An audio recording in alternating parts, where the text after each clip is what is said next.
Welcome to another Fast Tips video brought to you by AccessLearningZone.com. I am your instructor, Richard Ross. We are continuing today with part 3 of our association database. We're going to be modifying the TechHelp template that I've been using for millions of my videos.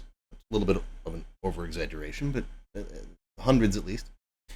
We're going to modify that template, make some changes to it. We're going to convert customers over to people because in our association database, we don't really have customers. We got like members or parishioners or whatever you want to call them. People works fine.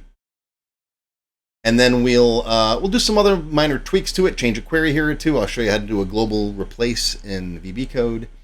And then we'll build all the rest of our tables, which we've already laid out in the previous couple of videos. And so now that we've done that, it's much, much easier to put all the tables together. So that's going to be covered in today's video.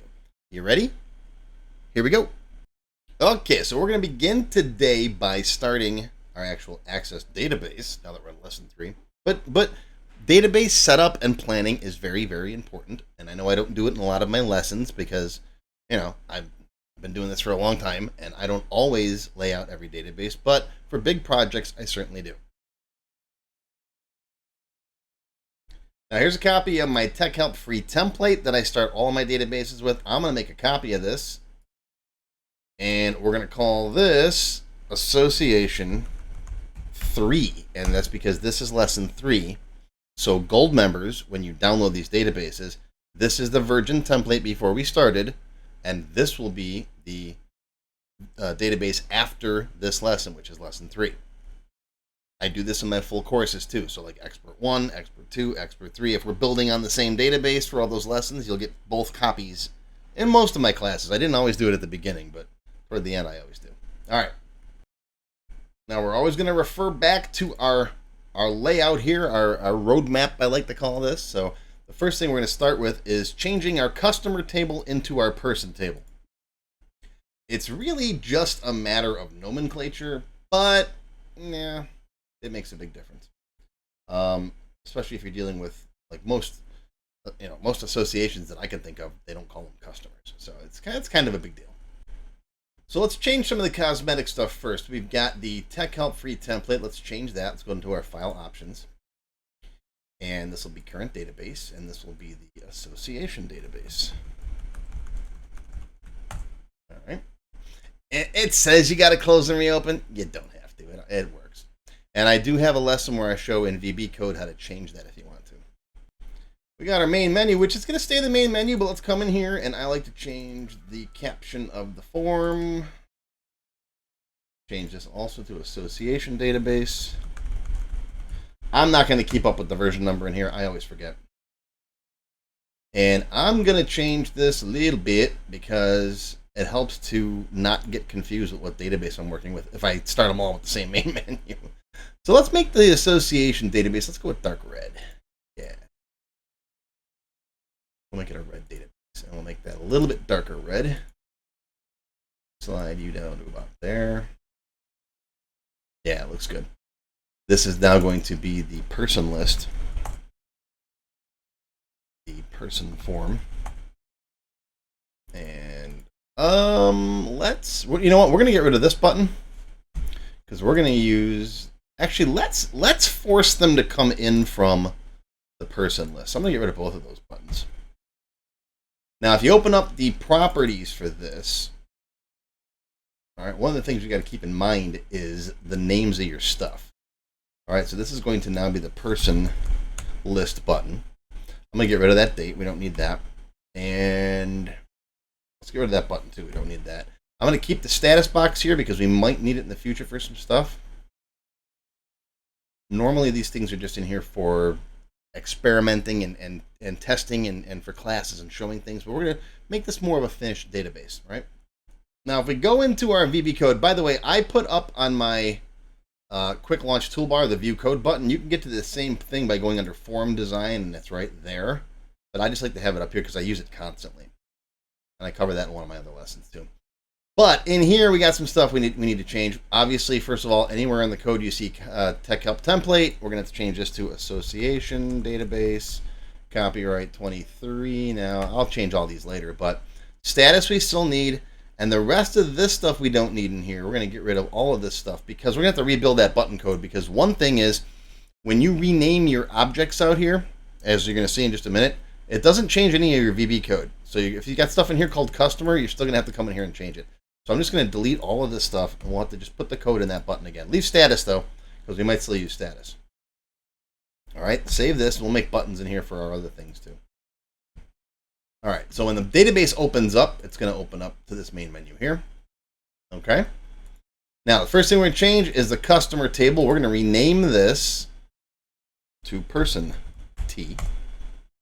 Okay. Open it up in design view. And what are we going to keep and what are we going to nuke? Actually, we don't need that. Sometimes for these things, I like to maximize actually my table design, query design sometimes. Even though I don't use the tab layout, I like the overlapping windows. When I'm designing sometimes, it's easier to see these things maximized. All right, so customer ID is now going to change to person ID. We can still keep what's in here. First name, last name, email, address, city, state, zip, country, phone, notes is all fine.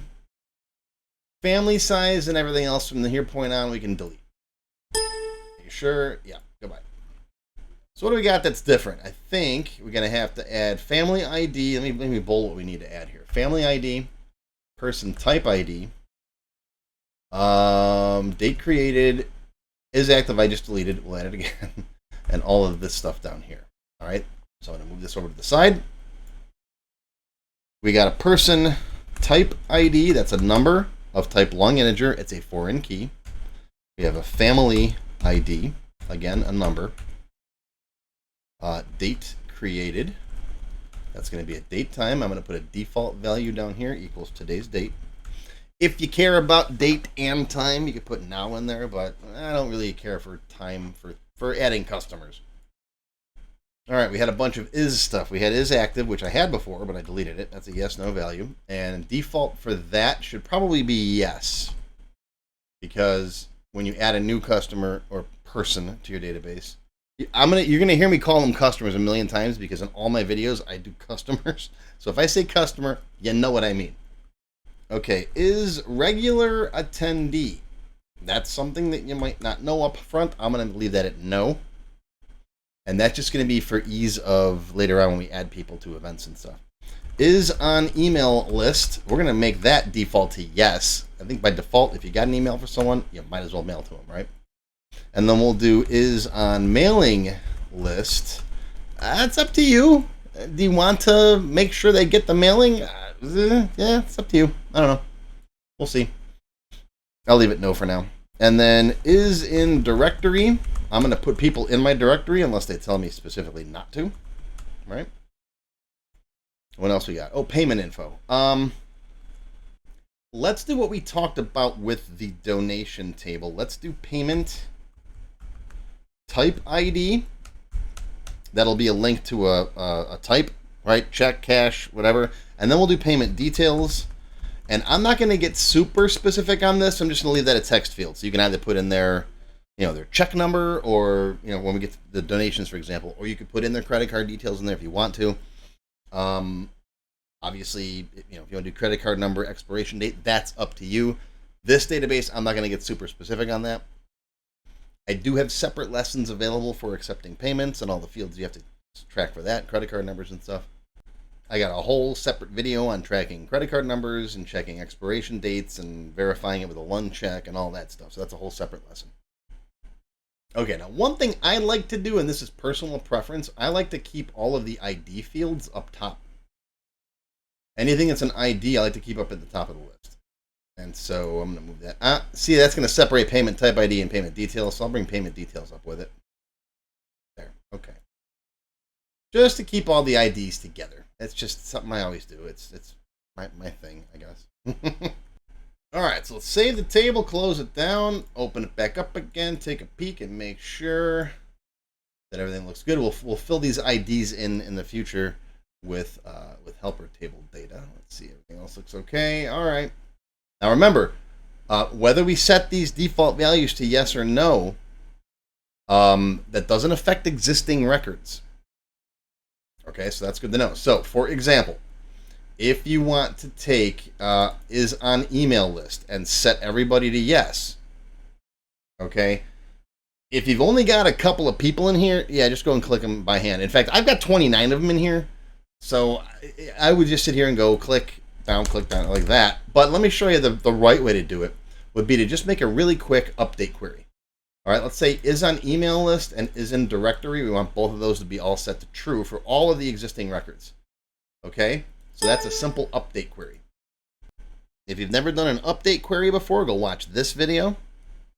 All right, make sure you get the table closed down. Go to Create, Query Design, bring in the PersonT table, bring in the field you want to change. So we want to change is on email list and is in directory, both of those. Go to Query Design, set it to Update.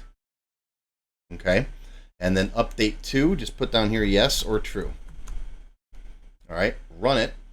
Now I have my warnings turned off. I covered that in my blank database setup. But close this. You don't have to save changes, so we don't want to keep that around. It's a one-time thing only. But now if I open up my PersonT, you can see those are all set to true now. Okay? Okay. Now if we take a look at the contact table, all right, the contact table is still listed as a customer ID in here. So we're going to edit this, design view, change this to person ID. All right, we'll have to modify the form too. Well, the form, here's the interesting thing about the form. If you look at the contact form, this guy, okay, you'll see it says person ID there. This is the hidden customer ID, right? It says person ID there. If you open it up, all right, the control source changed to person ID, but the name of the control didn't change. And that's interesting. If you change a field name, Access updates the queries and the forms that are bound to those fields, but it doesn't change the name of the control, and most importantly, it doesn't change any VBA that's associated with that. So I'm going to come into here. Whoops, I just double clicked on it. I'm going to come into here and put this to person ID as the name of the control as well. And if you have any VBA in this form, you got to make sure you change that around. I don't think I do. Let me check. And no, there's nothing in here. I just got to make sure you change that copyright notice. Actually, while we're at it, let me show you how to do that. That's the whole purpose of this database, right? Is for me to show you that stuff as it comes up. So I'm going to find every instance of this in my code. All right, so I'm going to Control H. Control H brings up find and replace. Okay, I want to change TechHelp free template copyright 2022 to association database copyright C 2023. Now what I'm going to do is I'm going to select current project. That will get all of the code everywhere in the database, all the modules, all the form modules. All right, I like to do them one at a time. I mean, you can replace all. I know this will probably be safe, but I'm going to do it one at a time. Replace, and then let's see, it pops it up here in the upper left-hand corner, which I hate, but just deal with it, right? And then replace that one, and then replace that one. Replace, replace, replace, replace. I probably should hit replace. That replaced them all. All right, that's how you bulk replace all of your code. And I normally don't keep the Project Explorer on, but I think for this project I am, so you can see all the different stuff we got in here. Okay, so that's that. So the contact form is good. Save changes because all of these form modules change, so I have to hit yes now. All right, so the contact T is good. That's fine. The order table, we're going to use this for our membership dues and stuff. Again, same scenario. We have to change customer ID to person ID. Whoops, person ID. I can't type today. Save that. And then we have to modify our form. Okay, now this, I have to change the label. And the combo box is now going to be person combo. And let's see what the data looks like. Select. Okay, so this is coming from customer LFQ. That's our query. Let's go change that now. See, sometimes you got to go, you got to jump around a little bit. Close this, save changes here. This customer LFQ, that's the customer that gives us the last name, first name, like that. So we can put those inside of our combo box. So we're going to right click, design view. This all looks fine, okay, but we just got to rename the query. So we're going to right click, rename This will now be person LFQ. And now we can put that in the order form. Design view. Open this up and okay, good. It automatically took it. Good, good, good. Okay. This is going to be changing because this is looking for forms CustomerF, customer ID, but we'll get to that in a little bit. I'm going to leave that because we're not going to probably use the single customer form. I'm going to use the other one with the subform. All right. And I'm just going to get rid of this version history table. I put it in there so I can track differences in the TechHelp template. But we don't need it for this database. This is fine. This is fine for now. And I think we're good with the customer stuff. All right, so the customer form, this guy, we're not going to use this one. Let's delete this one altogether. We're going to use this guy here. So let's rename this one. This will be the person F. This is the one that has the subform. We're going to use this subform to swap out for whatever else we're doing. Okay. Right click, design view. First up is the caption. Where are you? Caption here. All right. Let's call this people. I know database wise it's person, but that doesn't really look right for the user. So this is the people. People in the table. Who are the people in your database? Yeah, I'm silly. Okay. We can get rid of that filter. Okay. And we're going to come back later to work with this in a lot more detail. For now, I just wanted to change that so you can see what we're doing here. Okay. And of course, we'll change the person ID and all that stuff. I want to focus on the tables first. Let's get all the tables right first, then we'll work on the forms. All right, so we got the person table all set. Our contact table and our order table are pretty good. Let's add the family table now. Create table design. This is going to be the family ID, auto number, the description of the family, the head person ID, and again, I like to keep those together. And then we got notes, long text, and date created. Okay, and that should be good enough for the family table. Primary key, yes, there we go. All right. Now we can add families and put people in families. Let's add the demographic table. Demographic ID. Now we got a whole bunch of other IDs that go into here. So demo, person ID. We've got date of birth, DOB, that's a date time field. We've got the gender ID. We've got the marital status ID. Occupation. Education level. And ethnicity. Whoops, ID. Okay, save that. Demographic T. Save changes, yes. And yes, I just turned my system beep down because sometimes it gets jacked back up to 100 without me even doing it. So, okay. Next up is our event table. Event ID, auto number. Event type ID, number. Description of the event. We've got a start date, end date. And I usually put, like, we can do a default start and end date of like tomorrow and a week from now or whatever you decide you want to, but I prefer putting that in the form as I'm working on it. Then we added a location ID, which that's another ID that can go up top. Okay, that's all for event table. Then we've got our attendance table. So create table design, attendance ID. Okay, the person ID, and then the event ID. Remember, this is a many-to-many relationship junction table. Attendance status ID. That's going to be a helper value, right? On time, late, whatever. Max attendees. That'll be a number. And you can set a default value. 0 means there is no max. You can do that. 10 means you got 10 people. And right off the bat here, I found myself forgetting to put those 2 fields that I wanted to put in every table. That date created and the notes. So let me go over here and copy these. Copy. All right, did I put them in here? No, let's paste them. Right, notes and date created in every table. Attendance table. Okay, and then what was the one we did before this? We did the event table.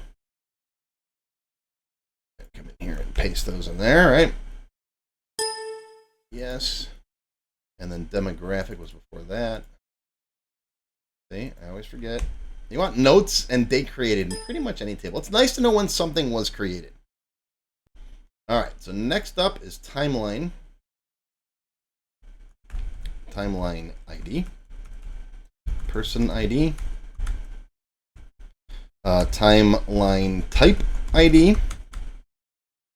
Start date. End date.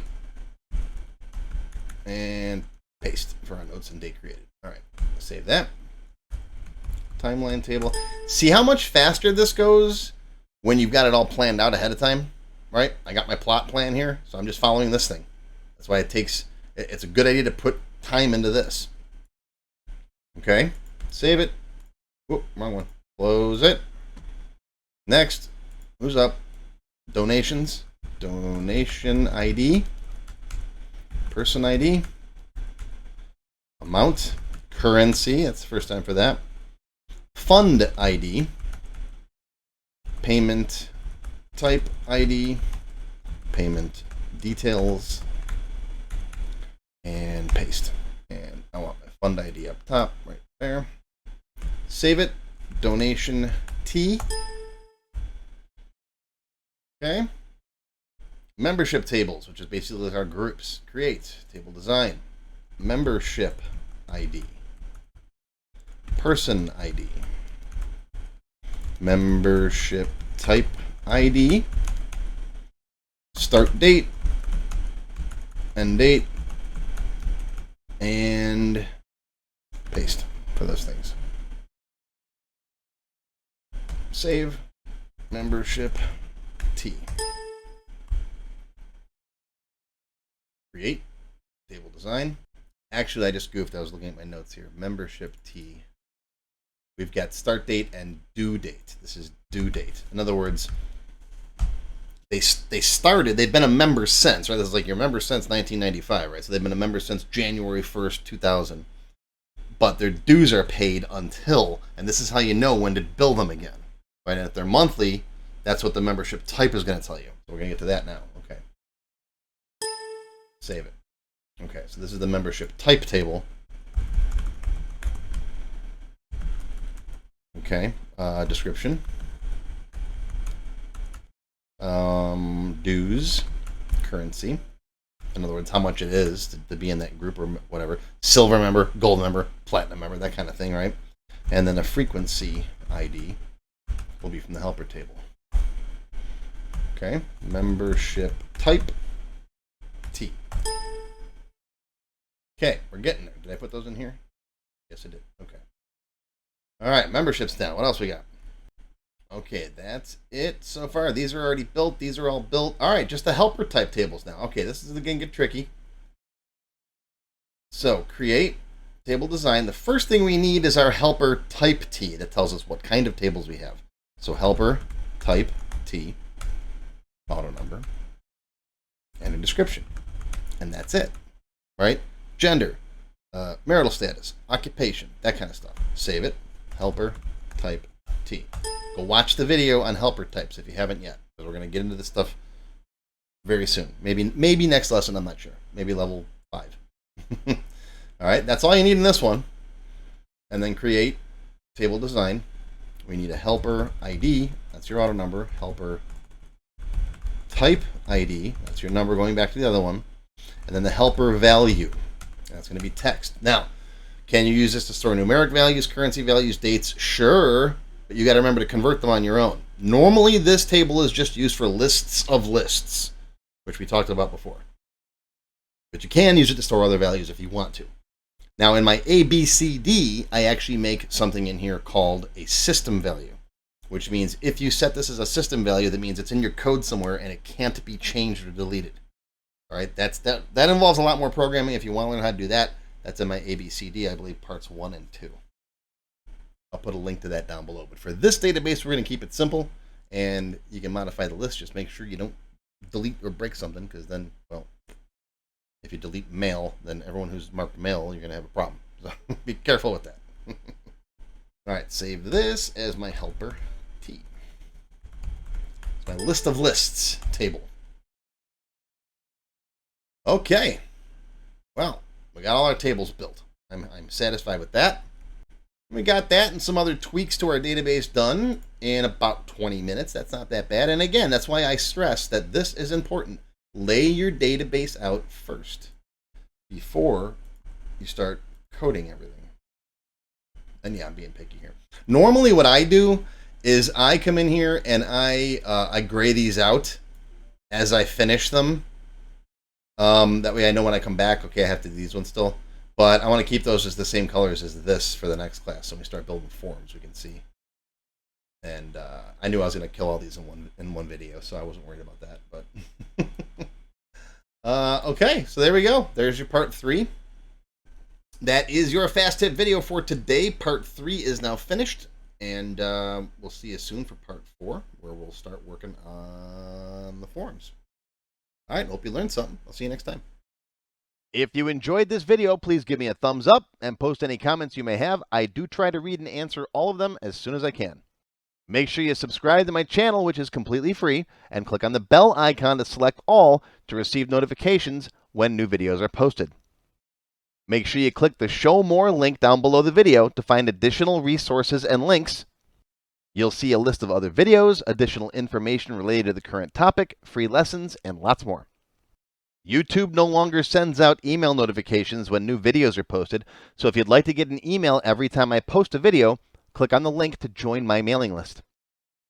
Even if you don't want to become a member, feel free to donate to my tip jar. Your patronage is greatly appreciated and will help keep these free videos coming.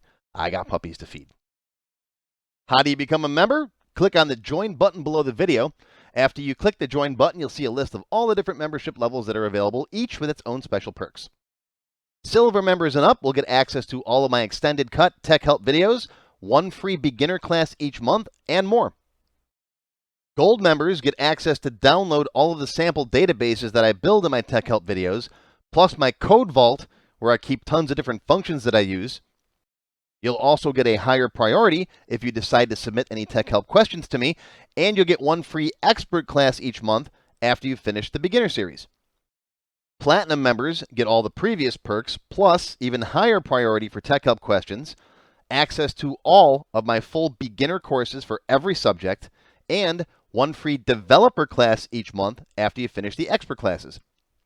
These are the full-length courses found on my website, not just for Access too. I also teach Word, Excel, Visual Basic, and lots more. You can now become a Diamond sponsor and have your name or company name listed on a sponsors page that will be shown in each video as long as you're a sponsor. You'll get a shout out in the video and a link to your website or product in the text below the video and on my website. But don't worry, these free TechHelp videos are going to keep coming. As long as you keep watching them, I'll keep making more, and they'll always be free. Now, if you have not yet tried my free Access Level 1 course, check it out now. It covers all the basics of Microsoft Access. It's over 4 hours long, and I just updated it for 2021. You can find it on my website or on my YouTube channel. I'll include a link below that you can click on. And also, if you like Level 1, Level 2 is just $1. Yep, that's all, $1, and it's free for all members of my YouTube channel at any level, even supporters. Want to have your question answered in a video just like this one? Visit my TechHelp page on my website. You can send me your question there. While you're on my site, feel free to stop by the Access Forum. Lots of good conversations happening there. Be sure to follow my blog, find me on Twitter, and of course, YouTube. Once again, my name is Richard Ross. Thank you for watching this TechHelp video brought to you by AccessLearningZone.com. I hope you enjoyed this video and that you learned something today. I'll see you again soon.